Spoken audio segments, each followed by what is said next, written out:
मेरे सर पर पगड़ी क्यों बांधी गई है?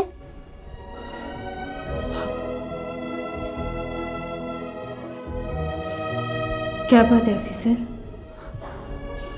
आप कहां से तशरीफ लाई हैं? क्या बात है इंस्पेक्टर, मुझसे बात कीजिए।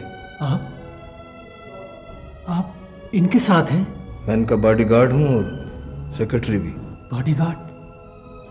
सेक्रेटरी? क्यों? माफ कीजिएगा, मुझे गलतफहमी हो गई थी। कोई बात नहीं, कोई बात, ऐसा अक्सर हो जाता है।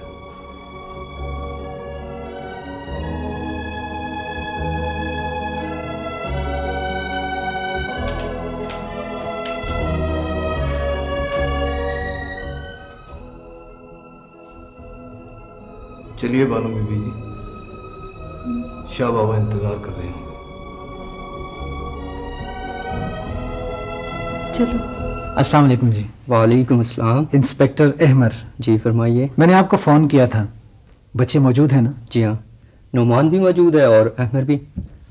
आहा, माशाल्लाह माशाल्लाह, भाई प्यारे प्यारे बच्चे हैं, प्यारे प्यारे बच्चे हैं। बेटा आप तो मेरे हम नाम हैं ना? शाबाश। अच्छा ये बताइए कि आप बड़े होकर पुलिस ऑफिसर बनेंगे? वेरी गुड, वेरी गुड, शाबाश। बहुत शुक्रिया भाई साहब, आप लोगों के ताउन से बहुत से गुमशुदा बच्चे मिल जाते हैं। Thank you. Thank you very much.